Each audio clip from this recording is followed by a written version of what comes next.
सुनाओ Adani green energy limited. अब देखिए एमएससीआई इंडेक्स से एक बड़ी खबर यहाँ पर आ चुकी है हमारे सामने एंड यहाँ पर ये स्टॉक आज की डेट में बहुत ज़्यादा यहाँ पर गिरावट झेल रहा है। 3 महीने की बात करेंगे तो निफ्टी के कंपैरिजन 37% नेगेटिव रिटर्न है एंड यहाँ पर निफ्टी ने 2% के आसपास के नेगेटिव रिटर्न यहाँ पर इन्वेस्टर्स को दिए। बट ऑफकोर्स ये यहाँ पर हम स्टॉक की बात करें एंड यहाँ पर निफ्टी एक इंडेक्स है, लेकिन फिर भी यहाँ पर अगर आप देखें तो ETF वगैरह तो वो यहाँ पर अच्छा परफॉर्म कर रहे हैं। उसके कंपैरिजन अडानी ग्रीन एनर्जी काफी खराब परफॉर्म कर रहा है। Adani green energy has been removed from MSCI global standard index. अब एमएससीआई का फैसला है तो यहाँ पर जो फ्लोज हैं वो यहाँ पर निकलते हुए दिखाई देंगे।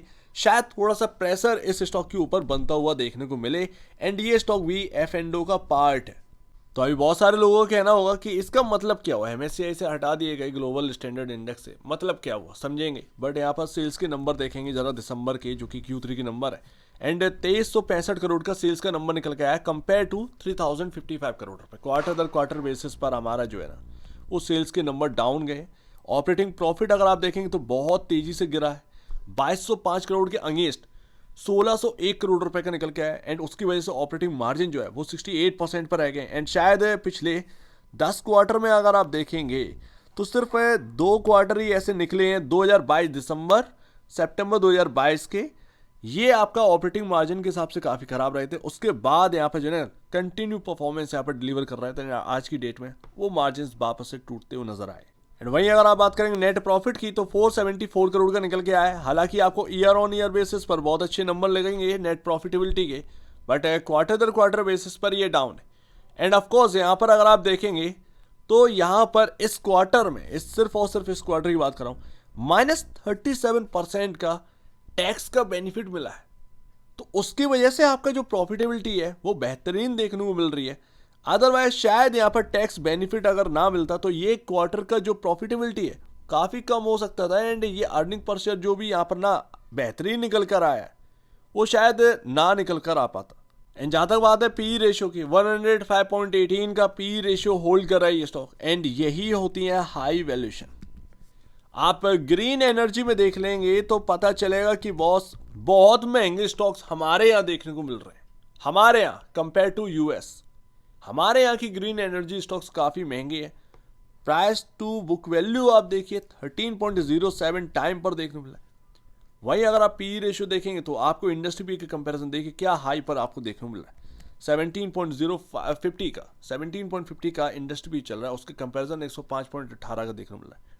सो दैट ये यहाँ पर ना आप देखेंगे इंडिया के अंदर जितने भी ग्रीन एनर्जी स्टॉक्स हैं काफ़ी में। एंड आप देखिए अडानी ग्रीन एनर्जी लिमिटेड का नया डेटा आ चुका है एंड यहाँ पर आप देखेंगे दिसंबर में खरीदारी करी थी म्यूचुअल फंड ने एंड अभी भी कंटिन्यू खरीदारी करते हैं, लेकिन वैल्यू आप देखेंगे 89 करोड़ 72 करोड़। ये वैल्यू यहाँ पर ना जिस कंपनी का मार्केट कैप है 1 लाख 1.5 लाख करोड़ के आसपास का, उसमें अगर आप ये वैल्यू देखेंगे तो एक मूंगफली बराबर ही देखने को मिलेगी या मूंगफली के बहुत ही छोटे हिस्से के बराबर लगेगी। तो एमएससीआई का जो यहाँ पर ना एक रिमूवल आया है, अडानी ग्रीन एनर्जी बाहर होगा, इसका मतलब क्या है भाई, फ्लोज यहाँ पर निकलेंगे। जो पैसा आपके पास आ रहा था एमएससीआई से वो अब निकलता हुआ नजर आएगा।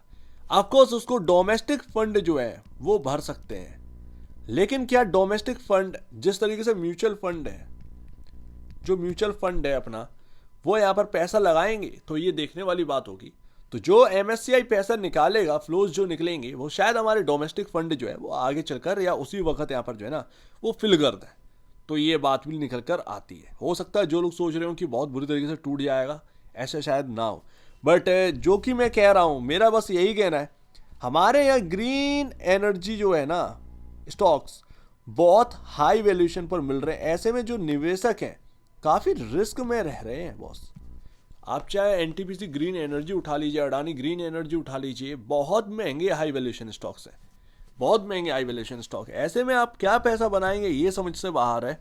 खैर बहुत ही इंपॉर्टेंट जगह पर आगे 2023 की बात करो और अभी की बात करेंगे, बहुत ही इंपॉर्टेंट जगह पर है। लास्ट ये अगर आप देखोगे तो यहाँ पर आपका जितना भी यहाँ पर एक जगह देखने को मिलती है वो देखने को मिलती है 920 के अराउंड, जो कि इंपॉर्टेंट जगह देखने को मिलती है। आप देखेंगे 3 बार ही यहाँ पर जो है ना एक सपोर्ट लिया है। पिछला जो डेटा है आपका 3 महीने या उससे पहले का वो अपने को समझ में आ रहा है। 2025 से पहले का देखेंगे डेटा 920 पर ही सपोर्ट बना था एंड वहाँ से चला था आपके स्टॉक, वहीं पर एक बार दोबारा सपोर्ट बना, वहाँ से चला, वापस से हम उधर ही आ चुके हैं।